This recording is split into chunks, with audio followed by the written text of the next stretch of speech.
And it's always in the same place, isn't it? Freeze. Good evening, good afternoon. Happy Friday, one and all. Fellow Fattercasters, cheers, everyone.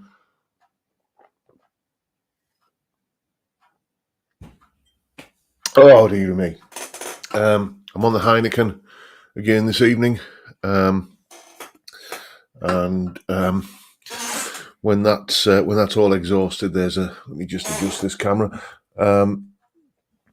There's a bottle of rather fine scotch downstairs, which when it gets to the blurry part of the evening, I might be tempted to uncork that or unscrew the top. Anyway, it's been a week, shall we say? It's been quite a week. I'm going to tell you all about that. I've actually got, unusually for me, because normally on these live streams I just tend to wing it, but I've actually got, well, half a page full of notes here of stuff that I need to talk about. Watch me forget half of them. That's usually the case. Excuse me. Yes, the hay fever's back as well. Anyway, what sort of week you all had? It's as I say, it's been a sort of a bit of a how can I put this? Fraught one this week for me. I'll tell you all about that as we get through it. But let's see who was first in. Paul Trainer, BSc, I believe, was first in. And then we have Ian Mason, Dave Fiendish, Terry Day, and Rent to Kill. There's Torquemada 64 and Paul Trainer, BSc. Thank you so much for your lovely super chat. Much appreciated, mate. We've got Peter Collins. We've got Relaxing Meditation. And what are you saying there, mate? Nice video yesterday. Nice to see Blondie make an appearance. It must have been made a while ago as your finger was working no problem. And the guitars, Blondie wasn't in yesterday's video. I don't know which video you were watching, mate, but you must have been watching an old one. Relaxing Meditation, as I say, and who else? We've got Peter Nicholson, PFY Guitars, and we've got David James, Malcolm Thompson, and Johnny Random is in. So is Graham Reeves, Theme Tunes, and Chip Young. There's Nathan and Grandpa Joe. Let's put you up on screen, Joe.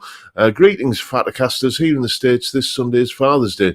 I'd like to wish you all you fathers a happy day and a happy and safe weekend. Cheers to all. Yeah, I think it's Father's Day over here. I don't have kids. So, I tend to lose track of that sort of thing. And I haven't had a dad in over 30 years. So, you tend to lose track of that sort of thing. But if you are a dad, then happy Father's Day to you. Then who else we got? We've got Ben Allmark, Frank Bolam even. We've got Chip Young, and Ian Clark is in, so is John Ross. Steve Cassidy guitar. Have a great stream. Off to a works night out. Sober.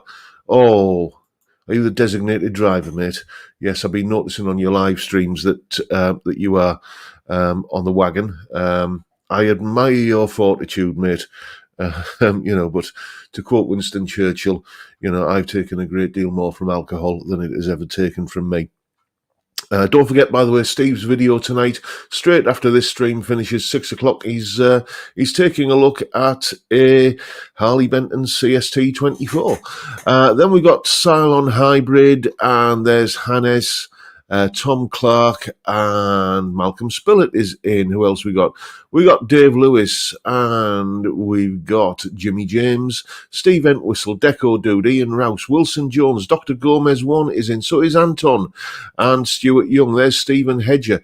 What are you saying about my strings video? I use tens. Excuse me. I used tens for many years until hand issues forced a change. I now use Ernie Ball Hybrid 9046 and found that we were perfect compromise. Have you tried them yet? No, I haven't. And what I've been doing is I have quite a few guitars in here, as you can see, and I've just sort of been got finished kind of setting them all up, truss rod and intonation and everything for going from 10s to 9s. I'm not in a hurry to change gauge again. That and the fact that I've just ordered a bulk amount of 9 to 42s. Who else we got in? We've got David Evans, we've got David Collins, we've got Jamal123. And we've got, scrolling down a little bit, Johnny D, the Essex Cat, and Blue Sofa Songs. Hands up who hears the intro music in their heads around 4:30 p.m. Yeah, well, actually, it's nearer 3 o'clock for me because I check everything's working before I set the live stream up, which is usually, about 3 p.m. and just make sure that the file plays and everything. So I hear it from then on in.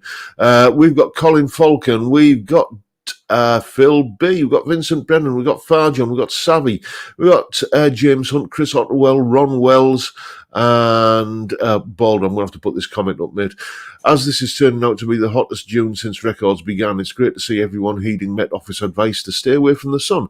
Here it is mainly being achieved by North Face jackets. Yes, Red Car is very much the same, mate. Can I tell you, I've actually had the electric fire on in the front room today. It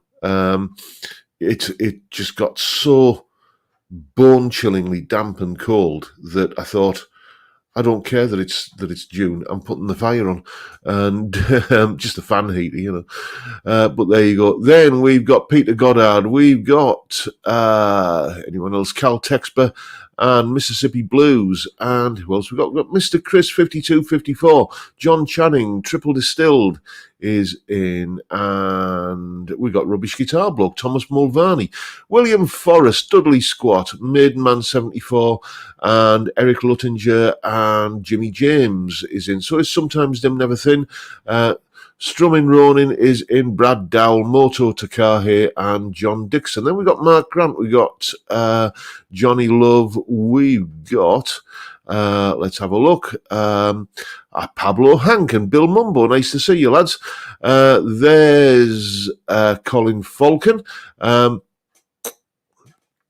Colin Falcon saying, a new gas lift may cure the squeaky chair, £10 to £15 on Amazon. Yeah, I know the chair is squeaky. The gas lift is disabled. I just cut a bit of plastic drain pipe and shoved it round it because I was always getting that sinking feeling.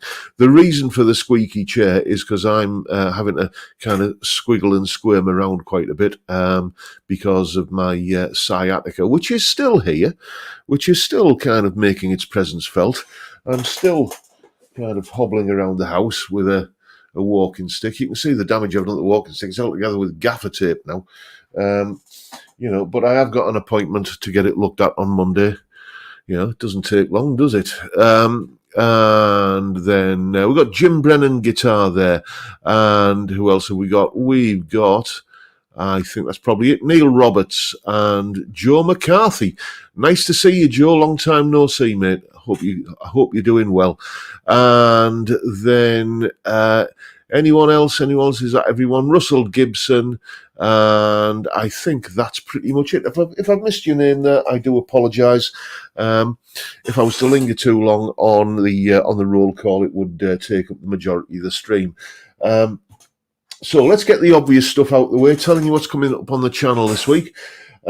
Sunday's video is me doing something that I haven't done in years, writing a piece of music. Now, I know what you're thinking. I do a piece of music pretty much every week, doing for the Sunday guitar demo shootout kind of thing. But that is written to a formula. As I've said before, I use the same drum track in each of those pieces of music, and it's very much just a formulaic little tune that I do, and I do a different variation each time. Crunchy power chord intro, strummy chords, clean lead guitar, shouty high gain lead guitar, back to the clean lead guitar, and then some more kind of high gain stuff to finish off with. This, I haven't written an actual tune like from start to finish without any of those constraints in, well, it's got to be over 5 years. And I put the day I kind of finished it, I put a little community post up on YouTube about it and gave people a little bit of a preview. It is available up on all the usual platforms: Amazon, Google Play, Apple Music, Spotify, all of those places. And basically, it's just you're going to see me performing that piece of music on Sunday and just explaining the kind of the sort of process of how it came to be. I think that's what I'm talking about. Basically, it's a video based on the first piece of proper music I've written in a few years, and I hope you enjoy it. It's called "Chewing Through the Straps." That comes from a saying that one of my wife's friends has. If she's having a particularly gnarly day, and I've nicked this expression myself a few times, she'll say, "Do you know what? Some days it's just not worth chewing through the straps, is it?" And I wrote this tune when my back was giving me plenty of jip. So I thought, yes, some days it genuinely isn't worth chewing through the straps. So that's the title of the tune, and you'll hear it and see it on Sunday. Monday's video, solo analysis, Chris Shiflett, not from a Foo Fighters song, but from an album that I'm absolutely, one of those albums that you can't stop listening to. There's a few of those at the moment for me. The Whippoorwill by Blackberry Smoke. I can't stop listening to that album. And another one is Hard Lessons by Chris Shiflett.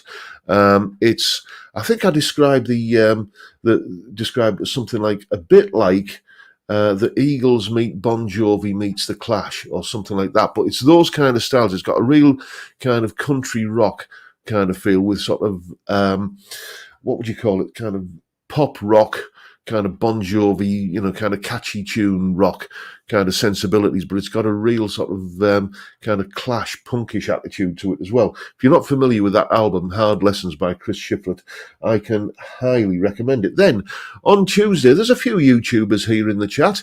A few people have their own channels, and the thing is, the moment you stick your head above the parapet on YouTube, you are producing content, and it only takes the flukiest little chance, 1 in a million chance, it has to be said, but 1 in a million chances do come off. The infinite number of monkeys and infinite number of typewriters. Sooner or later, you'll get the complete works of Shakespeare. It only takes the flukiest little chance for a video that you make or content that you kind of come up with to go absolutely viral, and you are the biggest star in the world. Now, I want you to imagine that that's happened to you. I want you to imagine that, suddenly some little video that your channel might have, that's you might not be quite in the sort of in the YouTube algorithm, kind of recommendations list. But for some reason, your video goes absolutely mental, and everybody's talking about it. You're going to get some companies knocking on your door. You're going to get some guitar manufacturers coming to you and saying, "Is there anything we can do for you, mate?" Well, I'm imagining that happened to me. It might, you never know. And I thought, well, okay, 5 of the world's biggest guitar manufacturers, if they came knocking on my door and said, "Tell us what you want," well, you're going to find out on Tuesday what those guitars would be. Then on Wednesday, one of the final few viewers' question videos, I'm retiring that particular series of videos. The questions are starting to dry up a little bit, and the ones that are coming in, I'm thinking, well, I've already dealt with that. So in a few weeks' time, we are going back to the Rhythm Wednesday series of videos. I'm starting to do videos on strumming technique and all that kind of stuff. That's going to be kind of, that run's going to be starting in July. But one of the final viewers' question videos is all about how you can avoid being what I call a position player. You know what I mean by that? The kind of guitar player where, you can tell because they're there that they're playing in A minor, and you can tell when they're here that they're in D minor, and you can tell when they're down at the open strings, they're in E minor. How to basically have the freedom to play in any key anywhere on the neck. That's the subject of Wednesday's video. It does contain a little bit of music theory, so naturally it'll get, the square root of no views, but there you go. And then on Thursday, let's pick the guitar up again. As you know, I'm a big let's move the microphone out of the way. I'm a big fan of using this control on the guitar, the volume control. I use it all the time. And I've said many times that if the guitar's volume control kind of doesn't really work or respond properly, then that kind of kills the interest in the guitar for me. But I've never really spoken about using this control, the tone control, and I have a very, very important use for that. And you're going to find out what that is in Thursday's video. And then you know what happens after Thursday. It's Friday, and on Friday it's all about the beer. Oh, excuse me, that's tasting rather good tonight. I see we've got Jay Ao Yong in. What was that? I missed that.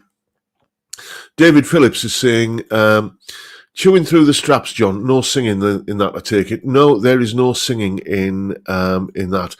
I've just finished, actually, the other day. When was it? Sometime last week, recording, as you know, all my Patreon subscribers get amongst the bonus content. They get the tabs and all that sort of stuff and jam tracks. They also get a monthly podcast where, as part of that podcast, I pontificate on a particular topic each month. And excuse me.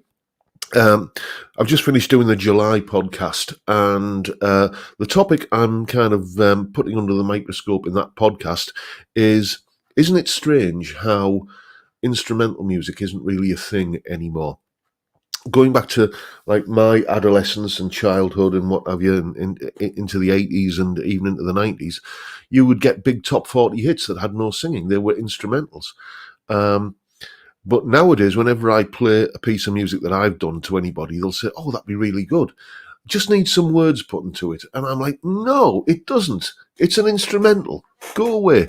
I'm more of a fan of instrumental music the older I get. Yes, what else did I want to talk about? No, I've done that, haven't I? Yes. Yeah, I had a lovely visit today from... oh no, I'm coming to that later. Partscasters. You know, I'm sorry, I'm a bit disorganised here. I had a couple of codeine before I came up to do the live stream. Codeine and alcohol—that's a good combination, isn't it? But yes, the Partscasters competition. I have settled on how it's going to work. Let me just go and check a date when it's going to be. Where is it? Which folder is that in? There it is. And I just need to look at this file here.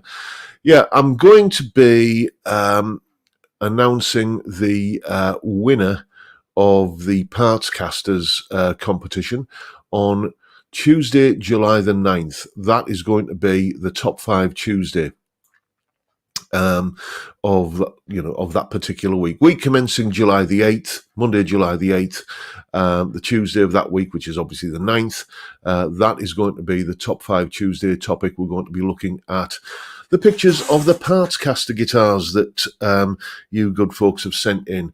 So if you've made a guitar, if you've modded a guitar beyond all recognition, it's a very fine line, isn't it? Because when does it stop being a modded guitar and become a guitar that you've built? I'm going to be quite liberal on that, it has to be said, providing you've not just kind of taken a standard guitar and put a new pickup in it or changed the string trees. It has to have something substantive done to it. But if you've got a guitar, some kind of Partscaster that you're particularly proud of, send it along. Send a picture of it to jrguitartuition@gmail.com. If I remember, I'll put all of this in the community tab over the weekend, just so that, if anybody's not, kind of writing it down. But jrguitartuition@gmail.com. Mark the subject line in your email, Partscasters, and that will enter it into the competition. And it's basically going to be a beauty pageant. It's basically going to be, and I'm the only judge, okay? My decision will be final. There is a prize, and I'm going to tell you what that is shortly. So if you've got a Partscaster that you've built, send the picture of it to jrguitartuition@gmail.com. Closing date for entries is the 1st of July. Okay, any entries after that will just go into the regular viewers guitars section of these live streams that we do. So just just mark it, Partscasters. Get it to me before July the 1st, and it'll be entered into the competition. And what I'm going to do on that Tuesday top 5 list is I'm going to choose my 5 favourite. I see have we got a bot in the in the chat? Ignore them. But yeah, I'll choose the top 5 there and choose a winner or something, and the prize. I was umming and ahhing about what the prize was going to be, well, I've come to a decision. Okay, and this is going to be a prize worth having, I promise you. Okay, so here we go for the slow reveal. I'm holding it up now. One of these. This one, in fact. The NUX Horseman pedal. This fantastic little pedal has been the heart and soul of my lead guitar tone for a good couple of years now. I absolutely adore it, and I'm giving it away. This was very generously sent to me as a gift, and I'm passing that generosity on. The reason is I've got something else now that I'm using for my lead guitar tones, and I didn't think this would be, possible, but it is. I'm even happier with my lead guitar tones. Excuse me while I just get rid of this. There we go. Block user and delete their comments. There we go. Yeah, that's the idiot gone. Yes, sorry about that. I took my eye off the ball there. Yes, so the NUX Horseman pedal is going to be the prize in the Partscasters competition. It is a fantastic little pedal, and Dr. Gomez one has already got one. Well, you could have 2, mate. Stack them. So there you go. Tell you what, if you've already got one, then, and you happen to be the winner, we'll substitute it for this fantastic little Tube Screamer pedal. Maybe you've already got both of these. If you have, then I'll try and think of something else. But yeah, I've recently discovered, that I can surpass even the brilliance of this pedal with something else, and you'll find out what that is when the time comes in a future video. Now, where have I done my vape? There it is. Yes, Dr. Gomez one, you sent me that one, and I thank you so much, mate. I've had the amount of pleasure I've had from that pedal is amazing. But it's time to just pass the generosity on. Thank you so much, mate.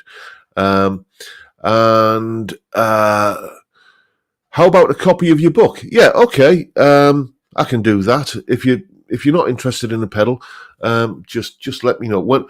Basically, I'll inform the winner, before the video goes live, so you can tell me what your preferred prize is. Johnny D is saying, sadly, we lost Rory Gallagher on this day in 1995, almost 30 years. I know. That's just...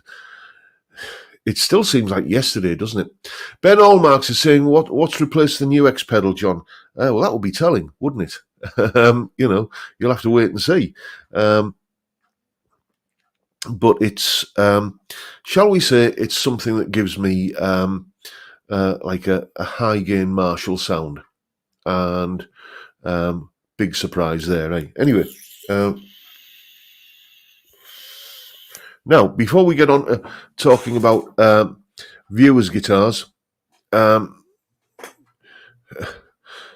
Dr. Gomez one is saying, send me the one that you think is better than the NUX. Unfortunately, I can't do that because, well, I'll let the cat out the bag. Basically, I've discovered a new way of configuring the Blue Guitar Amp 1 that was told to me ages ago, but I never got round to trying it.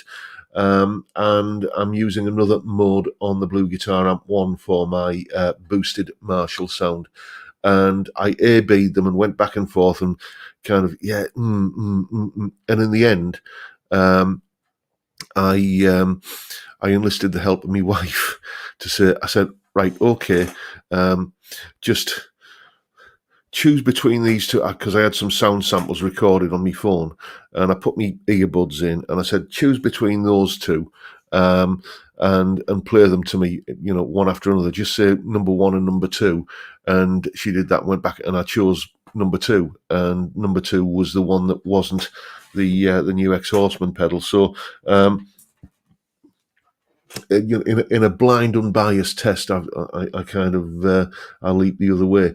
But anyway, that's by the by. So yes, that will be one of the potential prizes in the Partscasters competition. Just to remind you, jrguitartuition@gmail.com. Send pictures of Partscasters that you built to that address. Now, I support this local charity up here. Excuse me, I need another beer.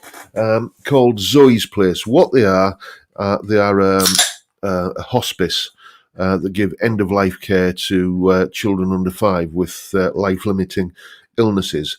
And the reason that, the way I got into supporting them was back in the early days of this channel in its current form.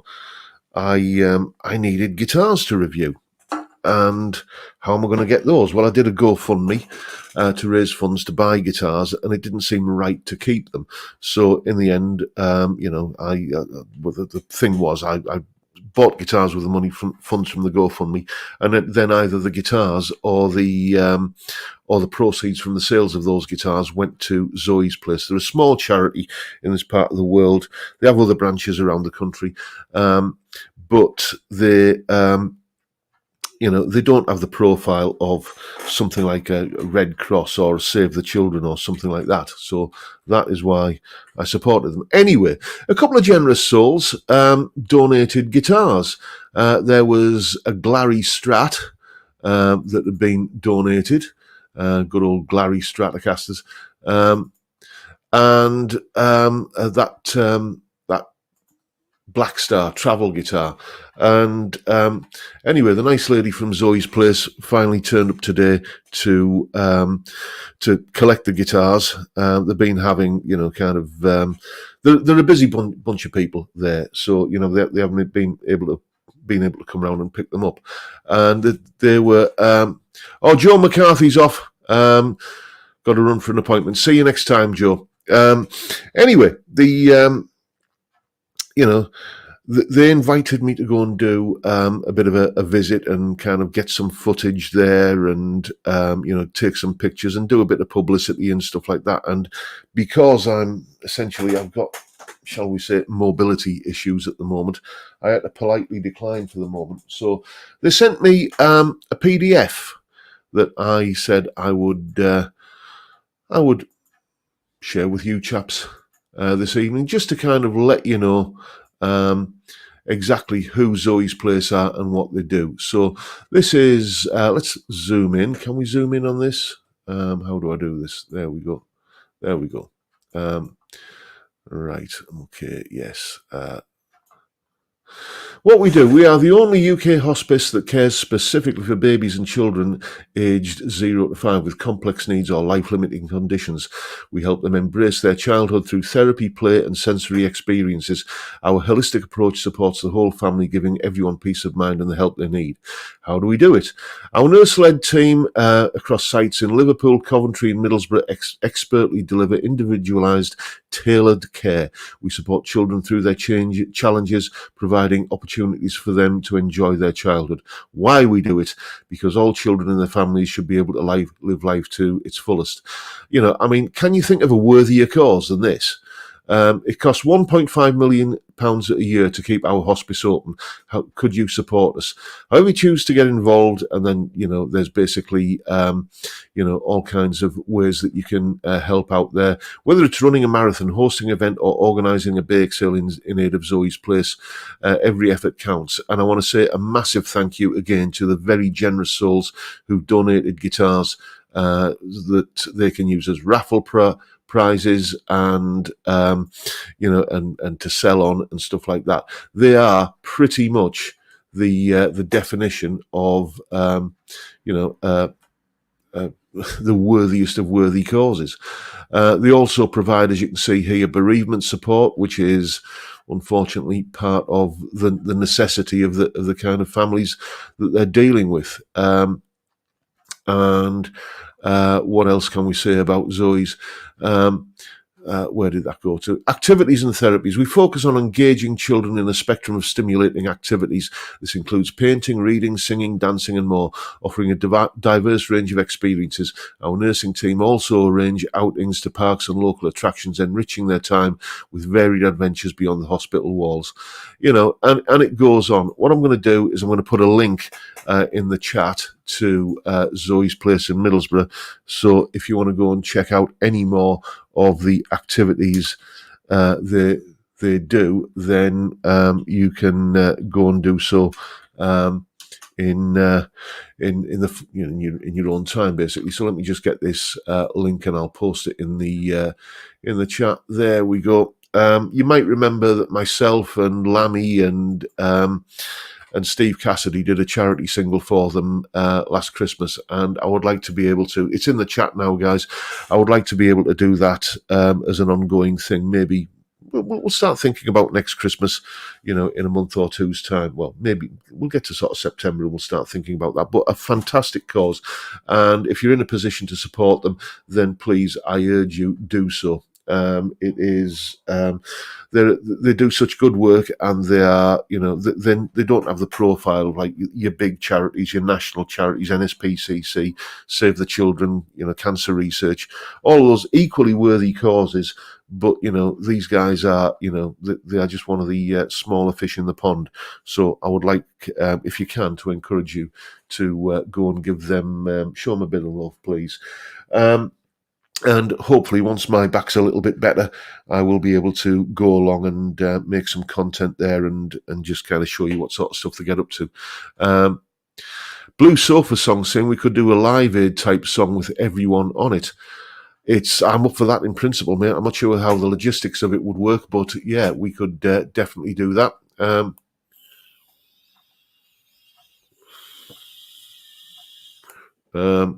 Let's see what I've missed in the chat while being. Chip Young saying, coming up to the northeast on Sunday for a week, north of Morpeth. That's severely north of me, mate. I see we've got John Mack in, and Maria Muggs Davies is saying, how's Dougal? Dougal has been, I often say he's got, like in the cartoons where you see somebody and they've got like a little angel on one shoulder and a little demon on the other shoulder, and Dougal either listens to one or the other. Well, today he's been listening to his little angel. He's been, he could have won Crufts today. But tomorrow it could all, and probably will all, be different.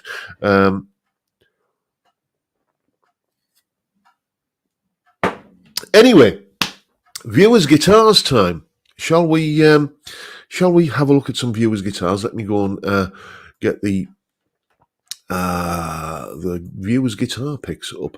I've got a dozen to look at this week, all randomly chosen from the pictures that have been sent to me. And once again, if you have a viewer's guitar picture that you want to see as part of the stream, then just send it along, jrguitartuition@gmail.com. Excuse me. So one thing about Heineken, it does kind of come with a gale force warning, doesn't it? Anyway, let's take a look at the pictures that we've got for you this week. Where are we? Share screen. And here we go. So what have we got here then? We've got a pair of Squires from Dave Lewis. Lovely looking thin line there. I do like that Adonai's pick guard on that. Yes.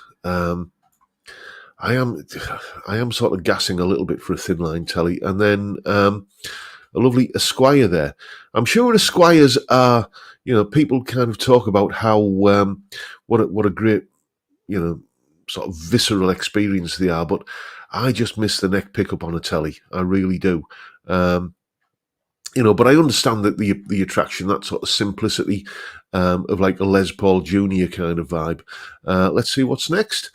Some Dave Phillips guitars, a Hofner very thin, and this Gretsch G5622T.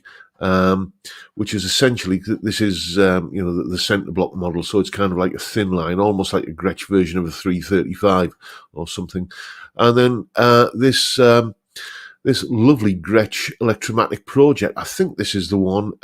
Yes, Robson reviewed. Indeed, that one has been in this very room. David loaned me that guitar a few months ago now to have a bit of a play around with, lovely stuff. Then we've got, because Dave Phillips last week, I think it was, shared some pictures of his Les Paul style guitars, his single cuts. One of them was a Westfield. I got a picture of another Westfield here, and I believe this one has a set neck. That's a really nice looking top on that. I'm assuming it's just going to be a veneer. But with the P90s on that, I bet that is an absolute blues monster of a machine. Yes, that would be a lovely guitar, I should imagine. And, you don't really hear much of Westfield guitars anymore. They're one of those kind of 80s and 90s brands that just seem to... maybe they're still around, but I haven't heard from them in a while. Let's see what we've got next. More Dave Phillips guitars. Again, another one that I've reviewed here, this Artist AP59. And I think this is... I do apologise. I think I showed this picture last week. But nevertheless... these things happen, accidents happen. I forgot to kind of clear this out of the folder where this week's we're going to go.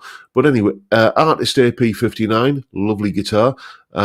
This is Dave's Westfield and his Epiphone Les Paul Custom. I had one of those, absolutely belting good guitar. More David Phillips ones. That I promise you, I'm not showing favouritism here. This is just a random choice. Jet JT300.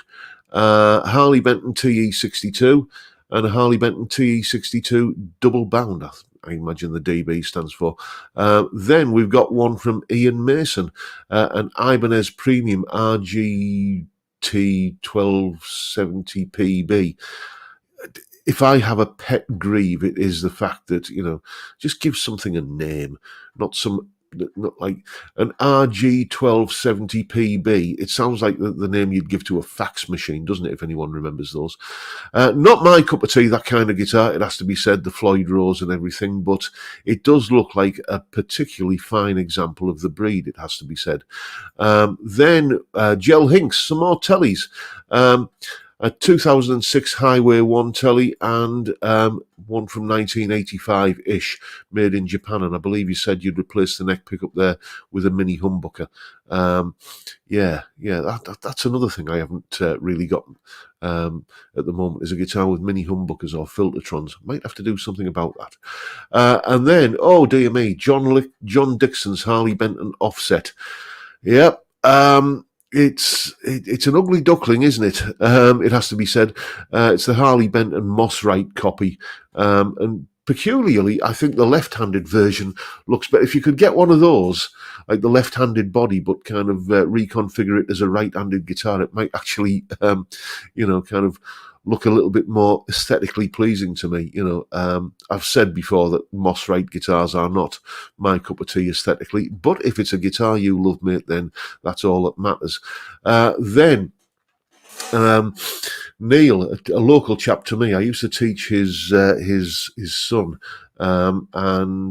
This is, I'm not sure who these guitars, there's a few of their guitars that they've sent me pictures of. I'm not sure who this one actually belongs to, whether it's Neil's or whether it's his son's, or whether it's kind of, shall we say, whoever gets their hands on it first. But a lovely Jackson Adrian Smith. Again, the Floyd Rose wouldn't be my kind of choice, but that's my feeling, really. I know so many people do kind of have success with Floyd Rose trems. It's just obviously me that's a bit of a numpty and I can't get them to stay in tune. Then another one, a Hagstrom Super Swede, I believe this is. I'm not sure if this is the one that Henning, well, it's not obviously not the same one that if you saw Henning's video, where he reviewed one recently, but that one that Henning had was a long scale length. Does that look like a long scale length to you? It could easily be, couldn't it? That could easily be a Fender scale length like the one that Henning reviewed, but obviously with the 3P90s. And then Neil's pedal board. Again, random choice. I'm getting a lot from the same people. what we got on there? We've got a compressor, delay, fuzz, chorus. This looks like some kind of what's this? Is some kind of crazy Balti or something. I'm presuming, yeah, it's obviously some sort of boost pedal, and then a distortion. Yes, lots of layered drive pedals there, and a wah and a tuner. What else have we got? Oh, Timbo's here. Yes, indeed, Tim. I think we've all got a pretty good idea of Timbo's musical taste by now, haven't we? Yes, he sent us pictures of BC Riches. He sent us pictures of various kind of loud and pointy shaped guitars. I think we know where Timbo likes to get his rocks off musically, and that is this week's selection of viewers' guitars. As I say, if you've got a picture of a guitar, you want it on the channel, send it in. What are you saying there, on road again? John, as someone who's owned both Epi Les Paul standards and customs, what really is the difference? Are customs worth more? Cheers, John. Traditionally, the difference between a Les Paul standard and a Les Paul custom is that the Les Paul custom is usually in a solid colour, usually white or black. Hence, the Black Beauty is typically the Les Paul custom kind of. When you think of a Les Paul custom, you think of a black one, like the one that Robert Fripp is often associated with. Or if you want an example of a famous white Les Paul custom, think of Justin from The Darkness during his heyday.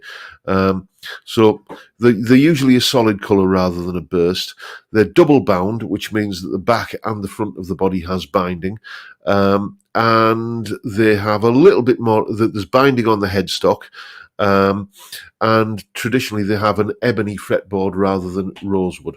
Also, to be kind of like really kind of nerdy and historical about it, the earliest Les Paul customs didn't have a maple cap. They were just a mahogany guitar without the maple cap. Just like, I don't know if it was a separate mahogany cap. It still had the carved top, but it was mahogany. So that's traditionally the difference. Are they worth more? I don't. J. Aoyong, yes, Randy Rhodes. Why didn't I think of that?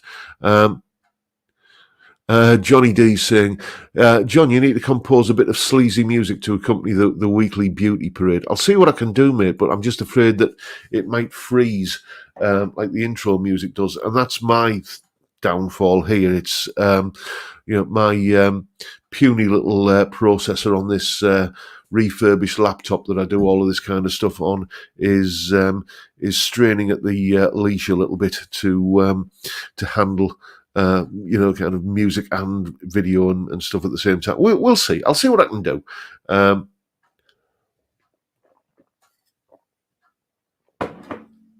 David Evans, what you saying there, mate? John, you mentioned instrumentals. For myself, if the tune is great but the lyrics are rubbish, that's okay.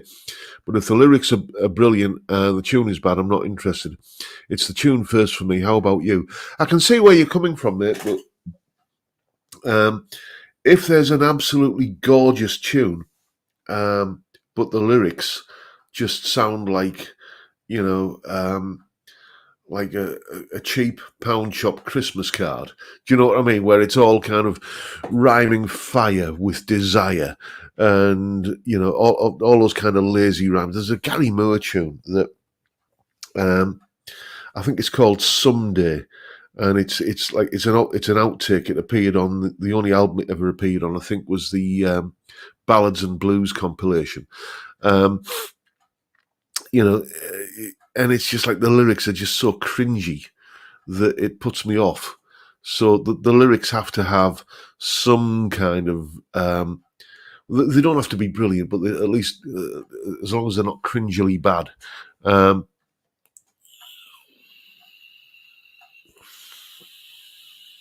Road again is saying, any difference in sound? There are some that will say there are, and there are some that will be sceptical about that. You're getting into the realms of the Tonewood debate there. And shall we just say I've had my fingers burned once or twice on YouTube when I've entered that. So let's have a look, see what I've missed in the chat. Scroll up a little bit. Peter Nicholson saying, John, you much upbeat tonight. Great. Yeah, as I said, I had a couple of codeine before I started the live stream, and the codeine and the Heineken are a winning combination, I find. You know, Dr. Gomez, oh, you know that one, mate. Someday is a great song, cringy or not. Okay, well, we'll agree to differ on that. It's not one of my favorite. It's got like a beautiful melody, it has to be said. But I just find it's not. It's just like it seemed like he just thought, I've got this great tune that now I need some lyrics because I've got to record it in 10 minutes. Scribble, scribble, scribble. That'll do. So.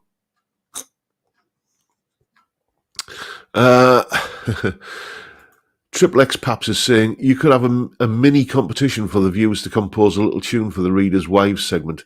That is another possibility. Let me look into the logistics of actually how I'm going to do this, because, as I say, the one freeze on the live stream, on the intro is one thing, but if it's to become like I remember when I tried to premiere the Christmas single December last year and it froze. I thought, oh yeah, maybe I need to steer away from that kind of content. Yes, somebody's saying, Chip Young saying, you're going to tell us about your week, fraught week. Yes.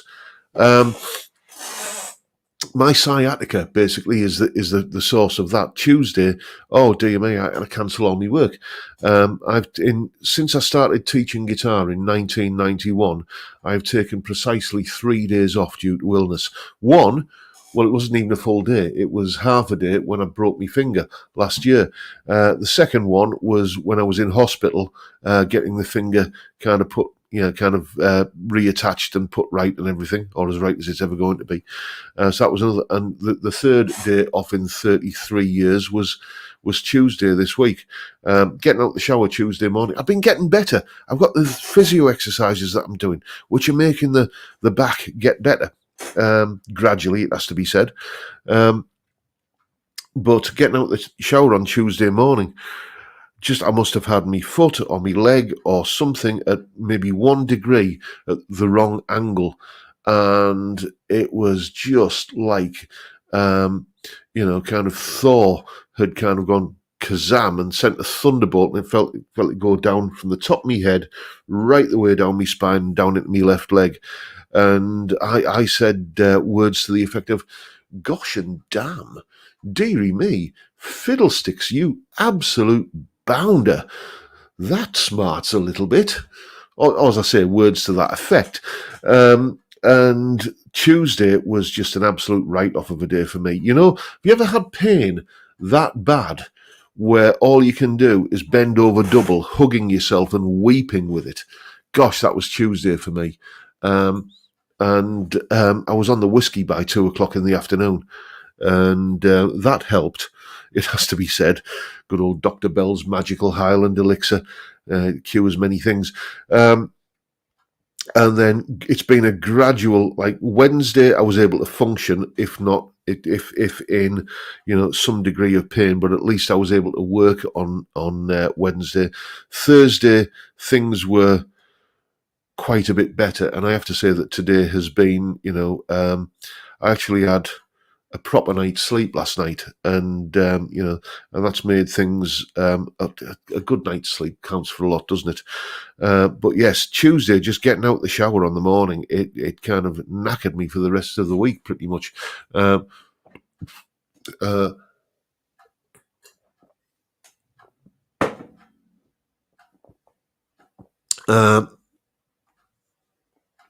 Let's have a look.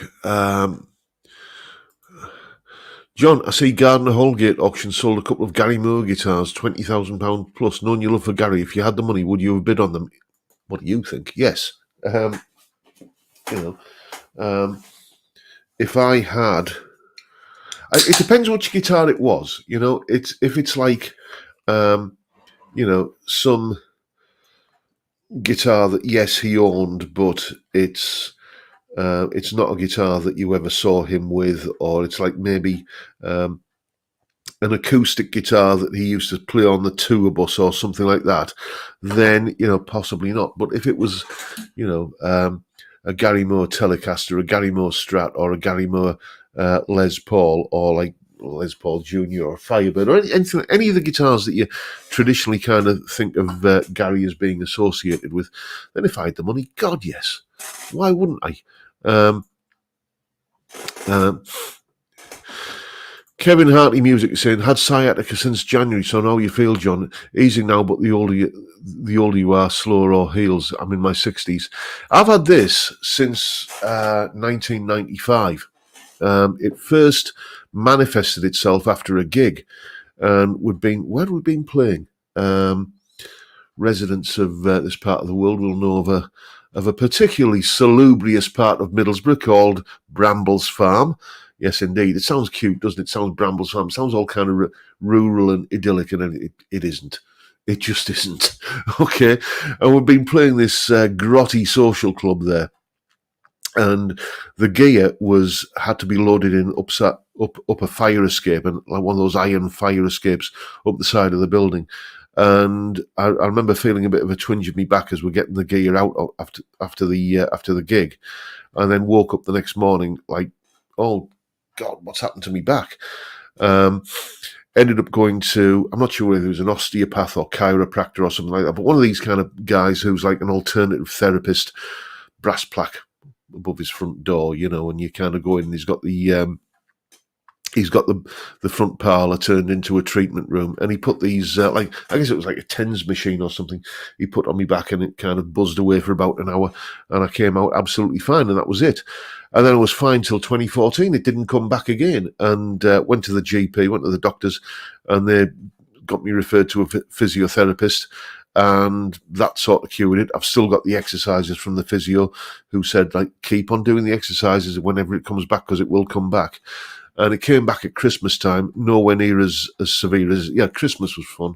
I had this arm in a sling, and I had a bad back. That was an experience. But, did the exercises, and all was good. And then just, gosh, it's got to be 5-6 weeks ago, it came back again with an absolute storming evil vengeance. And I've been dealing with it ever since. As I say, though, I got an appointment with a specialist on Monday to get it sorted out. I'm thinking there might be some kind of pain injections. On Road Again is saying, have you thought about surgery for your ring finger so you can use it, or have you settled on your new technique? The latter, mate. I've got settled on my new technique. I did get offered more surgery where, you see, the problem is if I just pick up a guitar, I can do a barchord with it. I can do that and so on. But if I come down here and try to use it on the strings, you can see the problem. It just doesn't bend any further than that, which makes kind of getting it onto the strings a real struggle. And, the surgeon was like really, very, very interested in what she could do to kind of make it. She says, okay, well, we can basically give you more surgery to break the finger again and reset it at the correct angle. But by that time, I was pretty much settled on the idea, no, I'm just going to live with it the way it is, because the surgery would mean that I would have to just not play again for another 4 to 6 weeks. And I thought, well, no, I've got the new technique. It has placed some restrictions on what I can do, but not many. As I said in Tuesday's 5 solos that have defeated me video, it hasn't really impacted me that much, just like the occasional thing. But it's not something I'm going to cry about. It's just one of those things. You live life long enough and you realise that certain things come along from time to time that are unpleasant, and you just have to deal with them.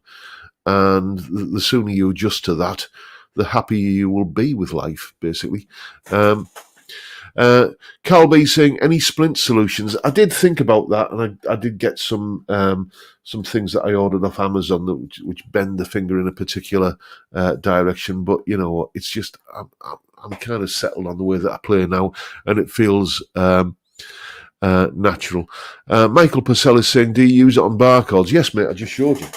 There you go. I can play a barcode with it because the angle that the finger can achieve is usable on barcodes. Some open chords like D, I can't really play a D chord the way I would normally do it. I have to kind of bar those 3 strings and use my little finger there. So I can still kind of do all the kind of...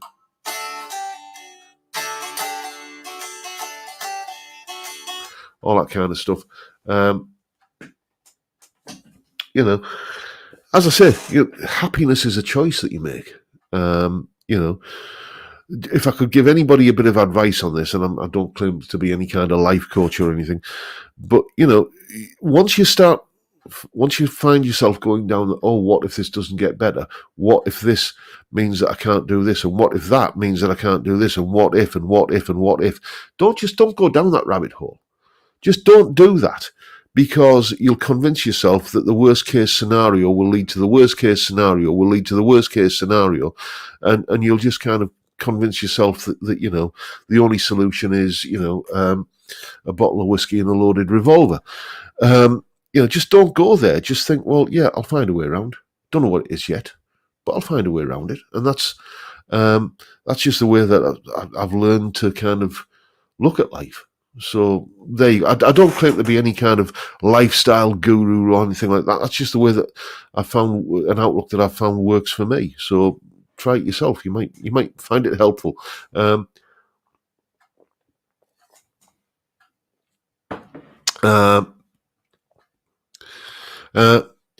you not use your first finger note and D chord? I could do, I suppose, but that just feels a little bit cramped. Just easier to do that. So there you go. But yeah, I mean, valid question, I suppose. Tom Clark is saying your Patreon stuff is as hot as ever. Well, thank you, mate. Gary Moore used mostly 2 fingers for soloing, and how good was he? Indeed, mate. I have to say, I agree with you. Craig Stamen, your playing still sounds great, John. Well, thank you very much, mate. Let's have a look, see what else we've got while I've been blethering.